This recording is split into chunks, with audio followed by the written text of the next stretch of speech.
Hello, everyone, and welcome to The Banker Next Door. I am your host, Dr. Joe Berquist. Today, I'm doing my podcast on something that I was super excited about this episode. So this is the best business-related movies podcast episode, and I have so many great movies here that I wanted to share with everybody, and I really hope that people will kind of love this. I love movies. I have a huge passion for movies. But I particularly like businesses, or I particularly like movies that have a business related, theme or story or kind of bent to them. So I'm going to start out here today, and I'm just going to bring something up here for everybody to see.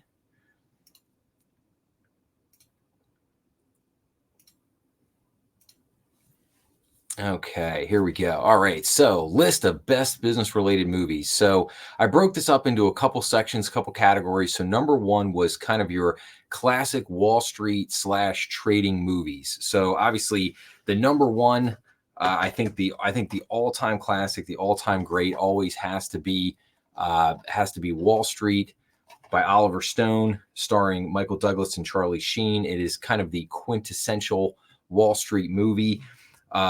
Still holds up incredibly well, even though this movie, I believe this movie was made in 1987. So, it's coming up actually on 40 years, another 4 years. So it's about 36 years old at this point. But this was kind of the movie in modern times. This was kind of the movie that really set the staple. I think if you wanted to go farther back, you could probably go as far back as like It's a Wonderful Life, where you had Jimmy Stewart playing a banker in the small town. In, like, again, more modern area, more modern times. I mean, Wall Street was really the quintessential movie that kind of set the template of which all, kind of business or Wall Street trading type movies followed thereafter. And I think there was a couple of key movies that kind of followed in some of the themes of Wall Street, and that was, obviously the sequel that came out, I believe in around 2013. The Wall Street 2 or Wall Street Money Never Sleeps.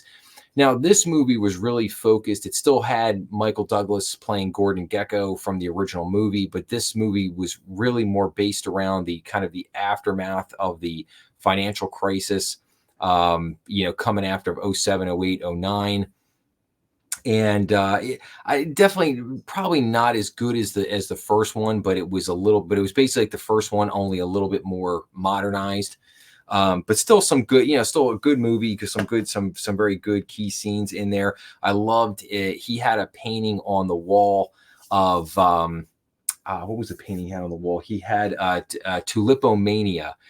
Which was basically one of the first, the tulip bulb mania that took over, and over in Europe, and basically caused a mania, a boom market that basically went straight up and then crashed straight down. He had this great painting of it Gordon Gekko, the character, kind of had this great painting in his apartment of it that was pretty cool. But anyway, so what are some of the other obviously all-time classic Trading Places? Dan Aykroyd and Eddie Murphy, absolutely outstanding performances in this movie from both of them.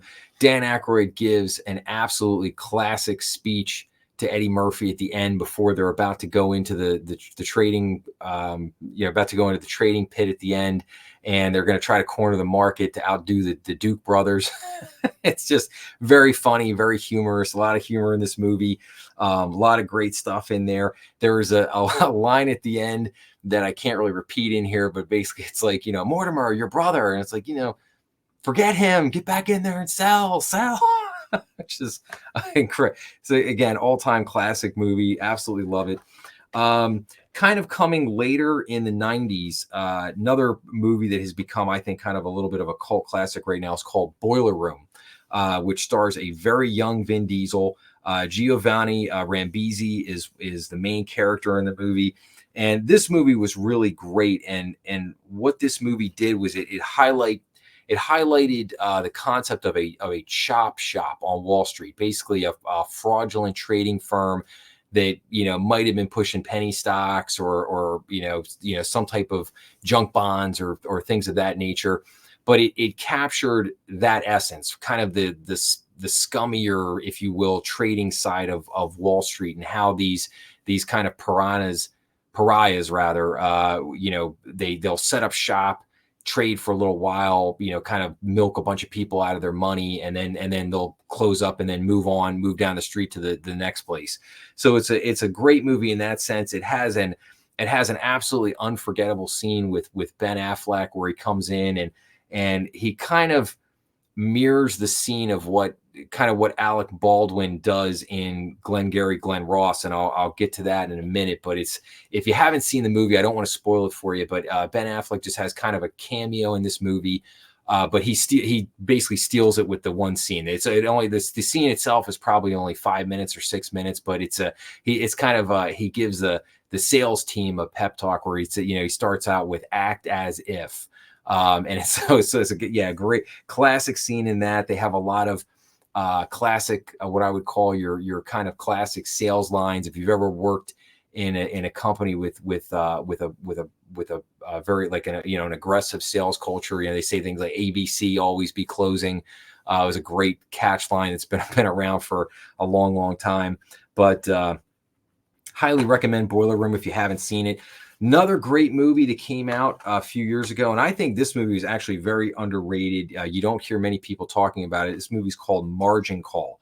Has, again, an absolutely excellent cast in it. Kevin Spacey, Paul Bettany, Jeremy Irons, Zachary Quinto, Simon Baker, a couple smaller roles by Demi Moore, Stanley Tucci. But Margin Call, again, takes place kind of right at the cusp of, the financial crisis, 07, 08, 09, and kind of, exemplifies, if you want to think of like a Goldman Sachs or a JP Morgan, or maybe even Lehman Brothers or Bear Stearns before they failed, and basically saying like, okay, they have some analysts that kind of recognize what's going on, and now what are they going to do? And the CEO and some of the other executives basically decide that what they're going to do is they're going to have the whole trading floor come in the next day, and they're going to have this massive sell-off.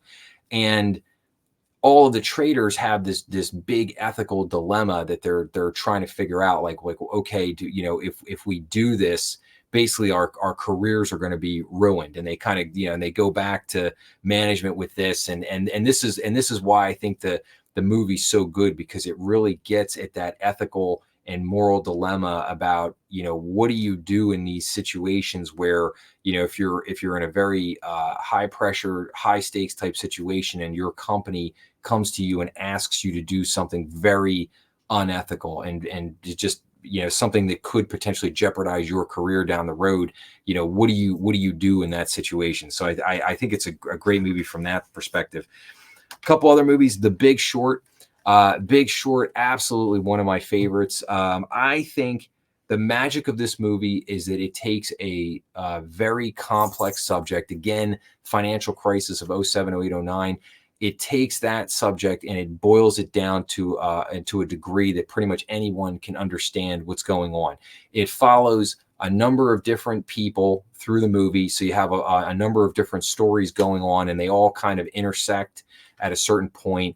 And then I think it does a very nice job of kind of wrapping things up in the end too. And you kind of see, you get a very good flavor for how just kind of amazingly, at that period of time in 07, 06, how it was regulated, but unregulated. And what I mean by that is, like, you had like the rating agencies like Moody's and S&P that were putting ratings out on bonds and mortgage-backed securities and commercial mortgage-backed securities and things like that. And they were rating these things, but they weren't, they in other words, they were getting paid by the companies to rate them, and they didn't really ask questions. They weren't really concerned about, like, well, what, like, what's really going on here. And it was a crazy moment in time. I could do probably 5 episodes just talking about that particular thing. But anyway, the Big Short is a great, excellent movie. Then, of course, everyone's seen, probably the last few years, The Wolf of Wall Street with Leonardo DiCaprio. I don't know. I like this movie, but this movie is to such it's to such an extreme where just the language, the sexual situations, like all the things that kind of go on in this movie, and it's so over the top, and it's kind of the point of it. I also have an issue with Jordan Belfort, the guy that the movie is based on. I mean, the guy was just, I think, just not a good human being. And obviously that shows in the movie. But then you can look it up, you can Google it. There's a lot more to the story after the movie was made, and things that he did afterwards. He kind of bolted off to Australia, but I'll leave it to you to kind of Google that and check it out. So let's see here. So next thing up is basically Wall Street investing related movies. So there was a great book called The Bonfire of the Vanities from the 1980s, written by Tom Wolfe, and that was the book that kind of brought forward the notion of the Masters of the Universe. So, but the movie itself was not good. I think they tried to turn it into like this, like definitely a comedy, but almost like a dark comedy. And it had a great cast. I mean, it was like Tom Hanks and Bruce Willis and a bunch of other people, but it just did not. I don't know. I didn't care for the movie that much. I think they totally missed the mark and just did not, do a great thing. You also have the Pursuit of Happiness with Will Smith. Great movie if you've never seen it. Basically tells the story of the first African American male who ended up, well, at the end started his own investing brokerage and did an incredible job with it. Had an amazing career on Wall Street, but really started out at the very bottom. I mean, the man was penniless. And if you just saw my episode that I just did, my first book review on The Richest Man in Babylon, and we talked about one of the lessons in there was, if you have a will, you will find a way. And I think that's what the epitome of this movie. If you have a will, and there's no pun intended with Will Smith, but if you have a will, you will find a way. And I love the message of this movie is fantastic. It just so happens that the career he picks moves him through the investment world, goes to work for a brokerage house and starts managing people's money and things like that. And he turns out to be very good at it. But there's a great scene in the movie where, so Will Smith gets arrested. He spends the night in jail. He is late for his job interview, and he runs right from jail right to the job interview. And he comes in, and the hiring manager, and Will Smith comes in. He doesn't have a shirt on. He just has like jeans on. He's got paint all over. And the boss, the guy who's hiring him, basically says to him like, "Hey, what would you say if I hired a guy who didn't have a shirt?" And Will Smith kind of thinks about it for a minute, and he goes, he must have had a great pair of pants. And it's a fantastic line, and just a great movie. Another movie I would point out is American Psycho. Now, I know a lot of you are probably sitting there going, wait a minute, like American Psycho, that's the movie where Christian Bale plays a murderer, he plays a nut job. He does, but he also plays a trader on Wall Street. And it's kind of like a 1980s, again, kind of like a Bonfire of the Vanities type, Masters of the Universe vibe going on there. But there's a classic scene in the movie that I absolutely love, where they're trading business cards around the table at lunch, and Christian Bale gets this his competitor's business card, and he starts like losing his mind because he's feeling the business card, and he's like, the texture of the card and the raised lettering and the fonts and the type, and it's just, and I love that scene. It's just such a funny scene. And I think anybody who's been in corporate America and been out in the business world for a long time, and has done a lot of networking and got a lot of business cards from people, will find a little bit of humor in that scene. So let's see here, other business related movies. So some great ones in here. You got Barbarians at the Gate. If you've never seen this one, it's the story of RJR Nabisco. Great story there. A lot of humor in there. Whole leveraged buyout story. I think people will really love that. Catch Me If You Can. Another kind of classic movie with Leonardo DiCaprio and Tom Hanks. Basically, that's a great story. I'm trying to think. Frank I always butcher this guy's name. Abagnale. I don't know. But This gentleman, Frank, ended up actually going to work for the FBI. If you Google him, you can find all kinds of amazing videos on him where he talks about him. He's one of the foremost fraud experts out there in the world today. Just amazing. I mean, this guy basically ran around counterfeiting checks. And so it's a very entertaining movie. You know, Tom Hanks plays the FBI agent that kind of chases him all over the country and everything. So really, really great movie, really interesting stuff there. What else we got here? So All the Money in the World, very interesting, based on a true story. This was a movie that came out more recently. This was starred Michelle Williams, Christopher Plummer. I think that was Christopher Plummer's final role. I think he died shortly thereafter. And Mark Wahlberg. But this story is about J. Paul Getty. And for a lot of people, it's easy to kind of forget now, but back in the 70s, J. Paul Getty was literally the richest man in the world. He was an oil tycoon. He would be considered, the Elon Musk, the Mark Zuckerberg of his day. Just amazingly wealthy. And basically it was his grandson who was kidnapped and then ransomed. If you've never... J. Paul Getty wrote a book called How to Be Rich. It's definitely a book that I'm going to do a book review on at some point here.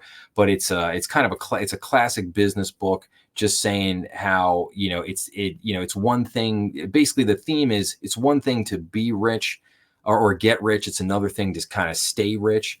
So again, just another interesting movie from a business perspective. Some other great movies I want to mention. So we got The Founder with Michael Keaton. If anybody has not seen that movie, and that's the story of McDonald's, basically Ray Kroc and the founding of McDonald's. Michael Keaton is absolutely fantastic in that movie. Highly recommend that one.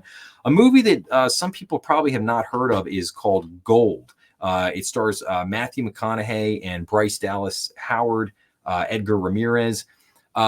Great movie about the gold mining industry. So if you don't really know much about gold mining, very, very entertaining story here. A lot of twists and turns at this one. I think it has a great ending. It has kind of a twist upon a twist at the end.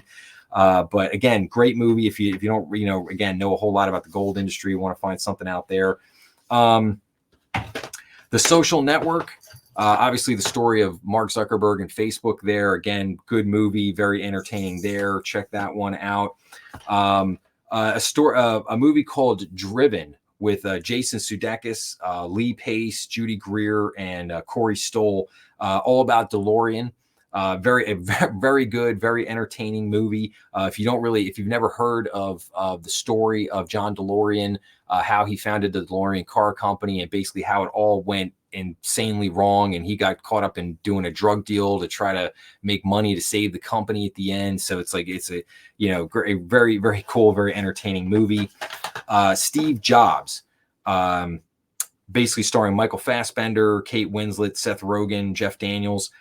Great movie. I really love this movie. Again, probably a movie that a lot of people have not watched or seen. It basically presents the story of three Jobs through three product launches that he does over the course of his career. And, it really does an amazing job at looking at the corporate dynamics. And I think the middle scene where, him and the CEO, are going at it back and forth, and you've got the board of directors in there and how that dynamic plays out amongst the board and the CEO. And, I think it's a great lesson for anybody who is either, in the business world or gotten in the business world, or, just understanding those corporate dynamics, board dynamics, obviously critical skills to have, but just again, great, very well done movie. A movie called The Hummingbird Project, which starring Jesse Eisenberg and Alexander Skarsgård, and Selma Hayek has got a small movie in it. So this was very interesting. The Hummingbird Project was, kind of a low budget independent film. If any of you ever read or saw the book Flash Boys, and what else am I thinking of? There was another book by Scott Patterson called Dark Pools. Flash Boys was by Michael Lewis. So those books really talked about the plumbing of the market. They really talked about how Wall Street, works. in the kind of modern age with high frequency trading. They really get into Flash Boys is a really fascinating story, and it basically talks about how a high speed pipeline was ran from New Jersey across Pennsylvania and over to the basically Chicago Board of Trade, and that's kind of what this movie follows. It kind of loosely follows that story. I don't think it was necessarily a great movie at the end of the day, but it is kind of interesting. And like I said, it kind of follows the stories of those books in a loose kind of way. And then to wrap this one up, Pretty Woman, obviously all-time classic. Absolutely love Richard Gere's character in this movie. I think in a lot of ways, when I was a kid, I kind of idolized Richard Gere's character in this, and just in terms of the way he handled himself throughout the movie. He was always a gentleman, always proper, always had impeccable manners, but more than that, just a somewhat stoic character, just always controlled his emotions, never got angry, never lost control, was always just kind of cool, calm, and collected, the ultimate example of kind of like Joe Cool for the business world. And he always looked great. He always looked $1 million, always had the best suits on and always everything. And that was just something that like when I was a kid, I saw that and just was like, man, like that was, it's like, yeah, that's how I want to be when I grow up. And it was, so it was always a great movie, entertaining from that perspective. And then let's see here. And then what else do we got? And then finally Sales. So I come back to the legendary Glenn Ross. So this movie, I think, I regard this as like the ultimate sales movie. If you've ever been in a sales role, or if you're ever, interested in getting into a sales role, this movie does such a great job of exemplifying what it's like to have a toxic sales culture at a company. What happens when the bosses push the sales guys too hard to make their goals, and make their sales at the end of the day. And for anybody who thinks this is a movie, I would refer you to Wells Fargo, and you can see the whole sales scandal that they had there, because that was the epitome of the real world example of Glenn Ross, with what can happen when you push your salespeople to do things that they shouldn't be doing, and the lengths that people will kind of go to keep their job when they get pushed hard enough.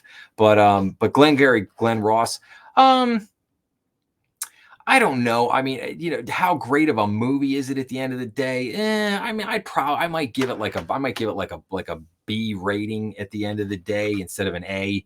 But it has a great cast. I mean, it's Al Pacino, Jack Lemmon, Alec Baldwin, Ed Harris, and like I said, this is this is one of those movies where Alec Baldwin only had this cameo at the beginning, but he just like I said earlier with Boiler Room and Ben Affleck, but I think Ben Affleck really tried to copy what Alec Baldwin did in Glenn Ross, and you can, if you watch the two movies, you'll see the similarities. And Alec Baldwin comes in to kind of give the sales pitch to all the people at the beginning, and get them all fired up and get them going and everything, and and again throws out some of the same cliche, ABC always be closing, sales catchphrases and things like that.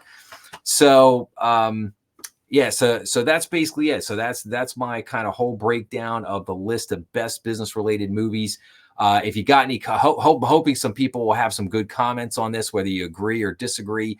If there's any movies you think I forgot or I left off the list that you think should be on there, please leave a comment. Let me know, because I'd always be happy to come back and talk to them talk about them rather. There are some business movies that I'm looking to see. Dumb Money is starting this weekend. I'm hoping to definitely go check that out and then come back and see if give you guys a review, let you know what I think about that. There was also an independent movie done on BlackBerry that came out, I believe, a few months back. I need to try to track that down and check that out, see if that was any good or not. But still, again, being business related, I think it's a movie I'd love to check out and see kind of what's going on with that. But that's really it for this episode. I just put out an episode with my first book review on The Richest Man in Babylon. I hope you guys will check that out. I've got next couple podcasts coming up. I'm doing one on the corporate athlete, which from a health perspective, I think people will find very interesting. And then a couple podcasts coming here right after, just banking update, just getting again back to basics, talking about economic indicators, what's going on in the banking business here the last couple weeks. But again, hope people kind of the book review, this movie, this episode about business related movies. I hope people enjoyed this and found it interesting. And make sure to go check out the bankernextdoor.com. Remember, we're on both YouTube and Rumble. You can find us on all major podcast platforms. Be sure to give a like and give a share. And again, thank you so much for joining, and I'll see you guys all again real soon. Thanks.